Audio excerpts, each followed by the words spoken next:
Hello, in front of me I've got Volvo C30. In this video I'll show you how to unlock and lift up the hood. In the beginning, take a look under the steering wheel. Right here in the back we've got this red lever. Pull it to unlock the hood. Now, to open the hood, we have to find and pull the second lever.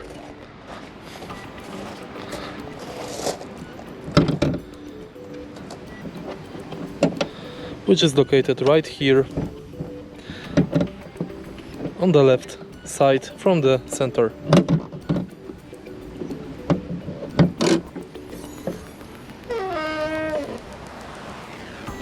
And that's basically it. If you find this video helpful, please leave like, comment and subscribe.